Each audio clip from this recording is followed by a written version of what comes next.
संत संसद में आए हुए हमारे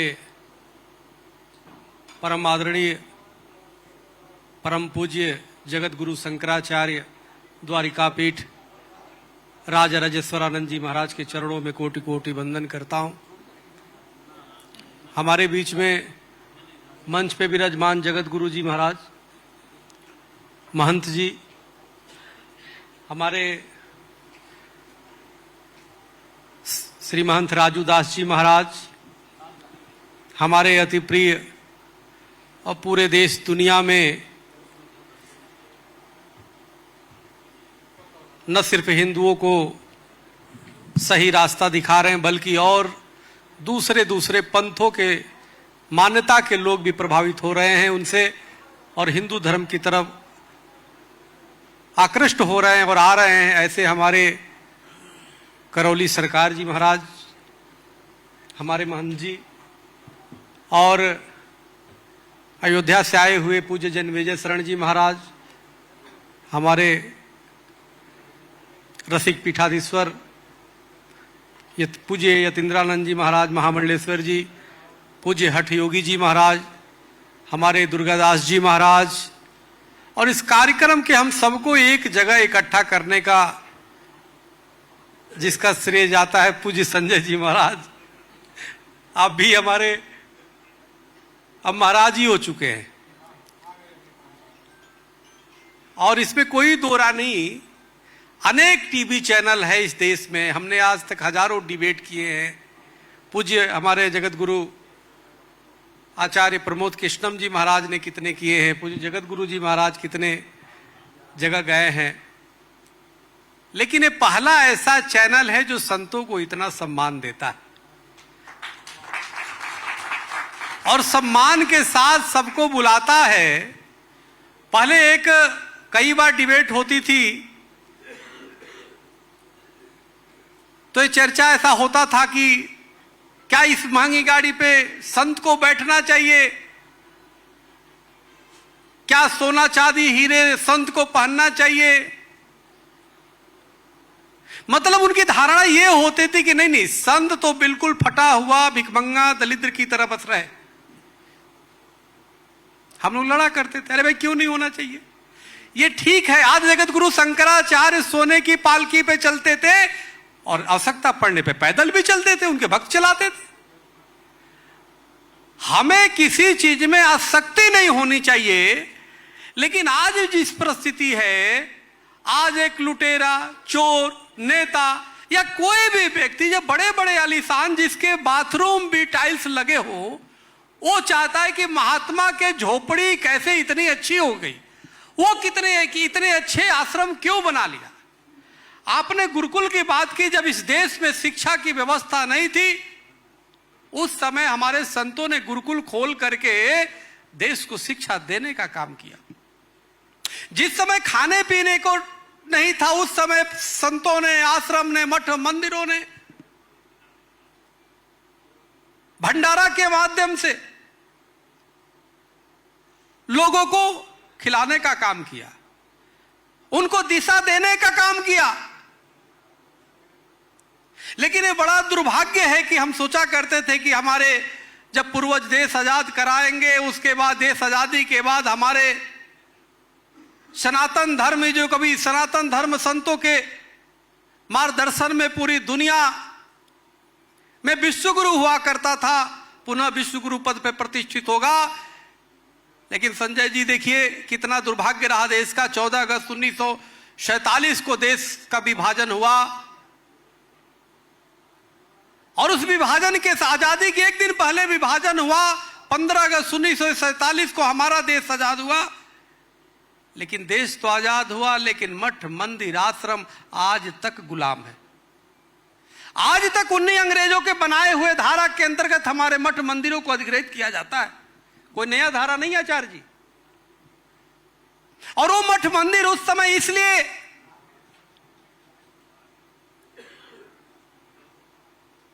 अधिग्रहित किया जाते थे क्योंकि वो जानते थे कि यहां के माध्यम से गुरुकुल चला करते हैं और जब गुरुकुल चलता है तो गुरुकुल में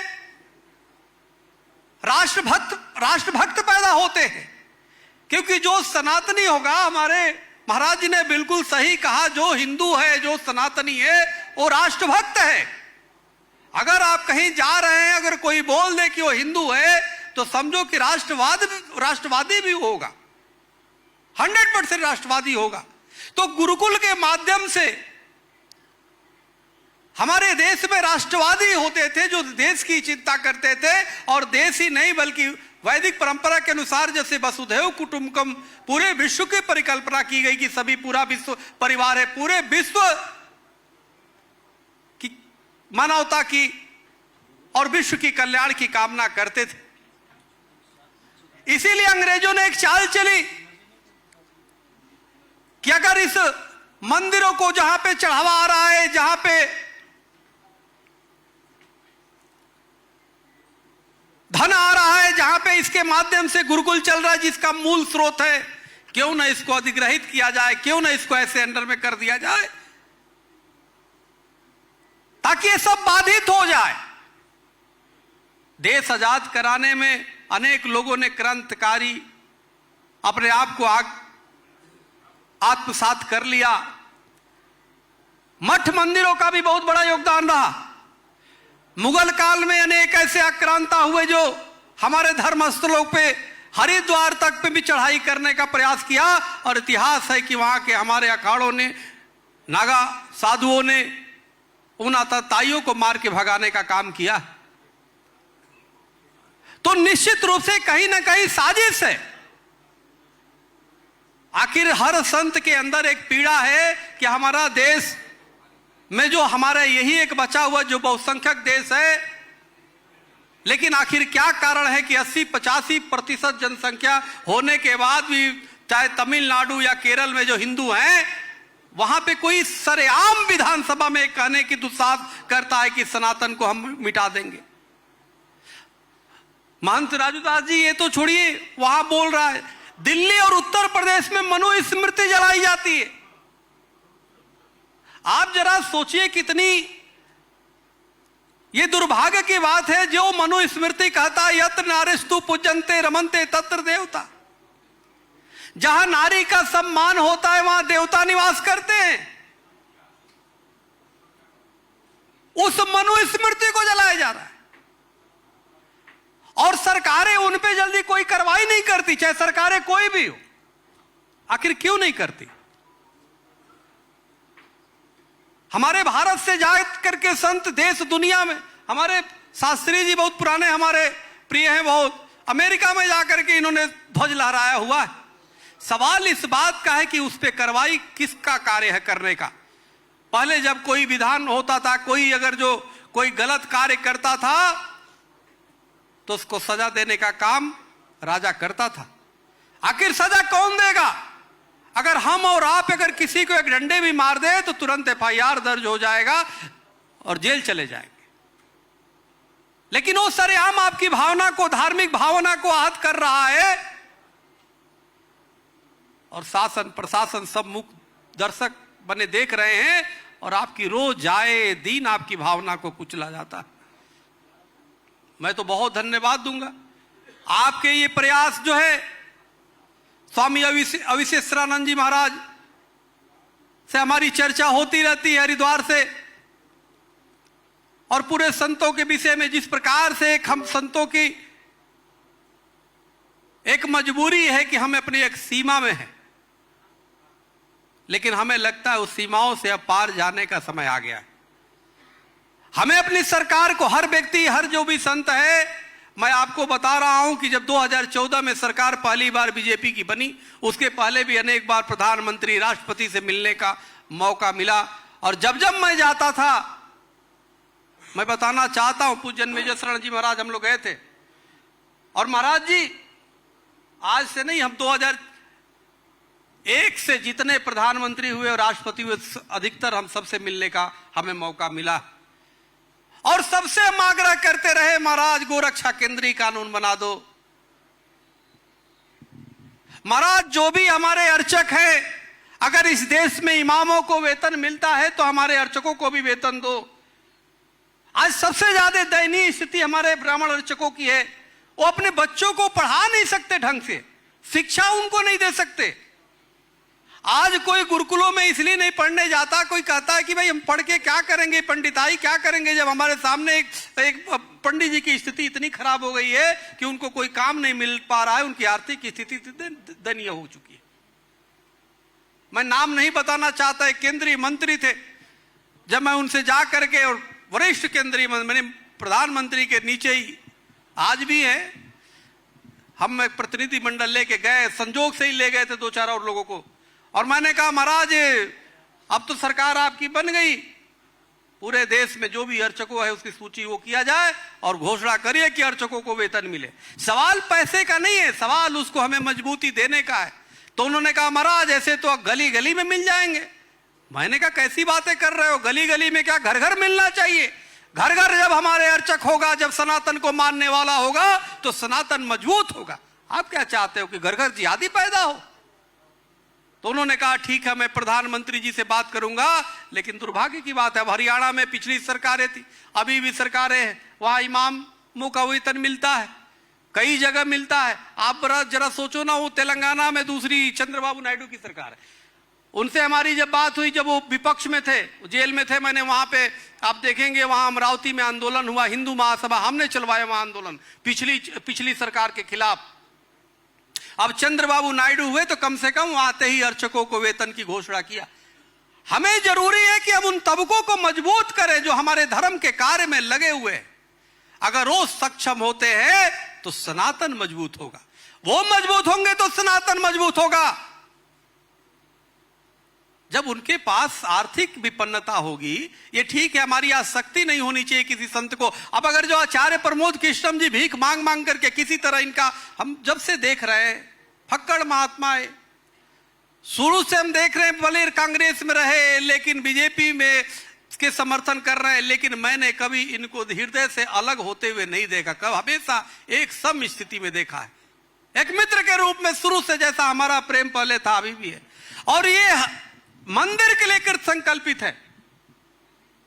इनका क्या है, पूरी जमीन, पहला ऐसा व्यक्ति हो, पूरी जमीन, अपने व्यक्तिगत जमीन, पूर्वजों की जमीन लोग कब्जा करते हैं, लेकिन कब्जे का भी आरोप बेचारे पे लगा। जबकि सच्चाई अपनी, जिसको हाई कोर्ट ने भी माना कि भाई वो अपने जमीन पे बना रहे, तुम्हें क्या आपत्ति है। और वहां बर्क था, वो से लेके कितने लोगों ने विरोध किया, हम लोगों ने उसके खिलाफ आवाज उठाई। वहां का मुख्यमंत्री देखिए, मुख्यमंत्री पहले जो थे अखिलेश यादव जी, उनके चाचा सामने बैठे मंत्री, अब वो अड़ंगा डाल रहे, टेंट हटाओ। इसमें कोई दोहरा नहीं, सरकार बदलने से मिजाज बदला, कोर्ट का भी मिजाज बदला, सरकारों की भी मिजाज बदली, और आज हमारे वहां कल की धाम बन के तैयार है। देश का प्रधानमंत्री गए, कितनी गर्व की बात। कुछ हो ना हो, हम देश का सीना चौड़ा, हम जब हमारे देश ही, हमारे ही नहीं पूरे देश का सीना चौड़ा तब हो जाता है जब हम देखते देश का प्रधानमंत्री जी जाते हैं कहीं भी, और जब मंदिरों में दंडवत करते हैं तो लगता है कि वाह, अपना कोई आ गया, अपना सा महसूस होता है। एक समय था, आपने देखा होगा कि कोई मंदिर में पहले जाता था, 15 साल पहले, 14 साल पहले, और मंदिर में नेता जाते थे, टीका कोई तिलक लगा दिया तो धीरे से मिटा करके फिर बाहर जाता था। इफ्तार पार्टी करता था, चिढ़ाता था, टोपी पहन करके नेता है, और जाके टोपी पहन के सोचता था कि आज धारणा बदली है, क्योंकि हम एकजुट हुए हैं, क्योंकि हम एकजुट हुए हैं। लेकिन अभी एकजुट हुए हैं किस लिए? राम मंदिर के लिए हुए थे। राम मंदिर का मैं मुख्य पक्षकार था, हमने केस लड़ा, और सर्वोच्च न्यायालय, लंबी लड़ाई हुई। 1949 में हिंदू महासभा ने डाला था, और सुप्रीम कोर्ट में भी मैं पक्षकार था।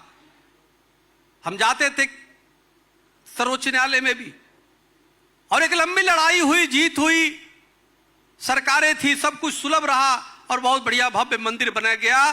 सभी की ताकत थी, पूरे देश के लोगों की एक संकल्प था। लेकिन अब ये ताकत होनी चाहिए जिन विषयों पर ये चिंतन हो रहा है। मूल विषय क्या है? अभी कई जो नेता आए थे, जिस पे राजू दास जी ने भी कहा कि वो कुछ भी बोल के कोई भी आता है चला जाता है। नेताओं को तो कोई भी बोलने का अधिकार नहीं है। नेता भाषण देने के लिए अब नहीं है, अब कोई सुनने के मूड में भी नहीं है। मैं आपको बताना चाहता हूं, नेता तो जब मंच पे आए तो तुम क्या कह रहे हो, क्या करने वाले हो, ये हमें बताओ। तुम संसद में इसकी प्रस्ताव पास कर रहे हो कि नहीं, ये हमें बताओ। यस नो की बात बताओ। चाहे हमारे हठ योगी जी महाराज हो, स्वामी अविशेषरानंद जी महाराज हो, दुर्गादास जी महाराज हो, चाहे जो भी पूज्य संत हैं, वो चाहते हैं कुछ करो। आज मठ और मंदिरों के इतने ज्यादा बिजली के बिल आ रहे हैं, उससे आदमी परेशान है। पानी के बिजली महाराज जी, हम पानी के हर महीने 16,000 जमा कर रहे हैं, बताइए। आना 1 रुपया नहीं, 16,000 पानी के, 45,000 रुपया बिजली के जमा कर रहे हैं। हर मठ मंदिरों की स्थिति यही हाल है। और साईं इमाम का देख लो, जामा मस्जिद पे सरकार के द्वारा फ्री है, कितने मस्जिदों में फ्री है सब, और हम पेरे जा रहे हैं कोल्हू के बेल की तरह, रगड़े जा रहे तेल। तो एक बार आवश्यकता है कि हम अपने लिए, अपने धर्म के लिए एकजुट हों। अभी राम मंदिर के लिए एकजुट हुए, प्रचंड बहुमत की सरकार बन गई, आज 12वें साल है, 13वें साल होगा, 15 होगा। अब जरूरी है कि इस मंथन से जो निकल रहा, हम गो रक्षा केंद्रीय कानून बनाए, उसके लिए एकजुट हो। हम देश को हिंदू राष्ट्र बने, उसके लिए एकजुट हो। कॉमन सिविल कोड बिल बने। आप बताओ, ये कैसी दुर्भाग्य की बात है कि भारत ऐसा देश है जहां पे बहुसंख्यक कह रहा है भाई समान नागरिक संहिता बनाओ। दूसरे देशों में तो अल्पसंख्यक कहता है कि भाई हमें बहुसंख्यक के बराबर अधिकार दे दो, और हम यहां कह रहे जी हमें बराबर का सबको कर दो। आप कह रहे हो कि धर्मांतरण हो रहा है जी, कुछ कमी है आप लोगों में। अरे भाई, हम में क्या कमी है भाई? हम में क्या कमी है? तू क्या दे रहा है सरकार की तरफ से, हमें क्या सुविधाएं दे रहा है? हम तो अपने आत्मविश्वास से जिंदा हैं, वही बहुत है। तू तो चाहे तो धोती कुर्ता भी खींच ले। धर्मांतरण को तो अभी हमारे करौली सरकार है, चाहे पंडोकर, ऐसे लोगों ने रोक रखा है। चार प्रमोद जी हैं, हमारे जगत गुरु जी है, हमारे संत महात्मा हैं, इन लोगों ने रोक रखा है। क्योंकि जितने लोग इनके संपर्क में आते हैं, वो कभी सोचते नहीं दूसरे जगह जाने के लिए, सोचते हैं कि नहीं हमारे गुरु जी, हमारे महाराज जी हैं, हिंदुत्व के लिए कितना कार्य कर रहे हैं, सबके लिए लड़ाई लड़ने का काम कर रहे हैं।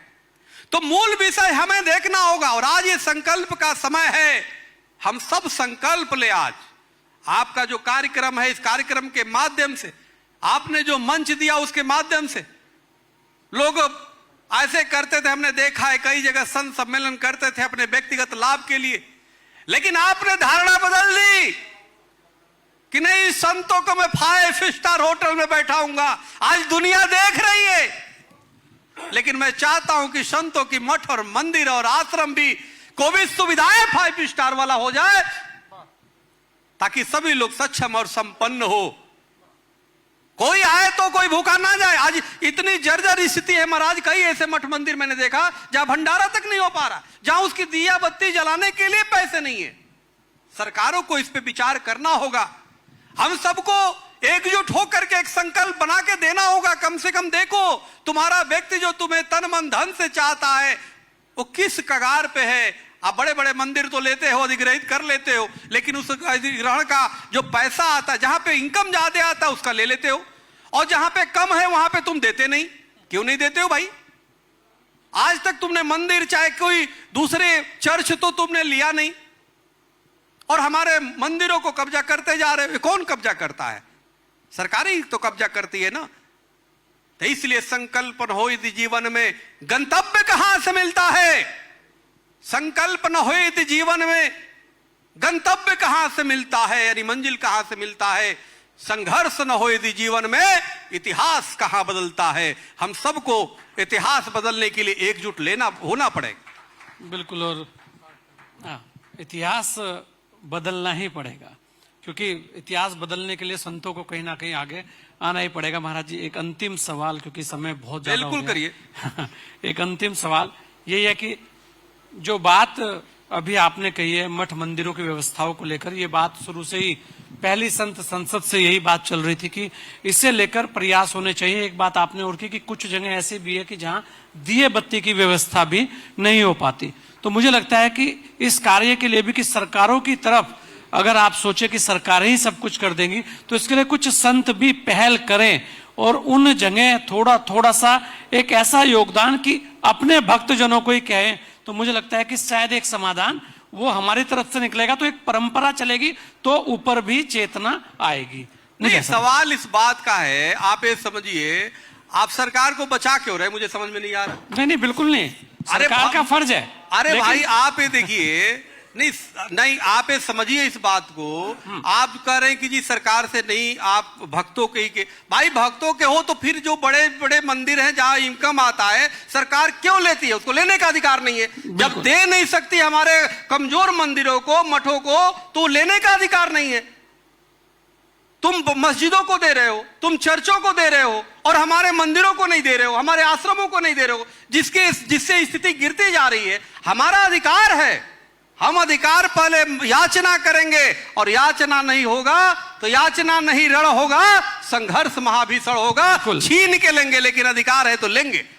हमारे मंदिरों का तुम पैसा ले लेते हो भाई, तुम कह रहे हो हम मांग रहे हैं अपना ही पैसा। अगर हमारी अपनी मंदिरों की पैसा मिल जाए तो उससे हजारों हमारे गुरुकुल खुल जाए।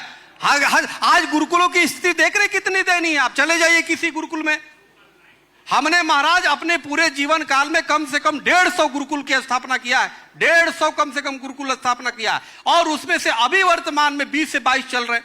कुछ दिन बाद टूट जाता है, खत्म हो जाता है, कुछ दे करके चलवाते हैं, फिर खत्म हो जाता है। कई बच्चे भी नहीं आते हैं। सवाल इस बात का, कोई अपने बच्चे को भेजना भी नहीं चाहते कि जहां पे स्थिति ठीक नहीं है, उसके कमरे नहीं है, तो क्यों बच्चे को भेजेगा।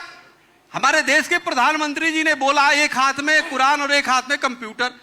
अरे भाई, वो तो कंप्यूटर सिखाओगे, कुरान पढ़ाओगे, जहाज चलाना जानता था, ठोक दिया 11 वाला अमेरिका में।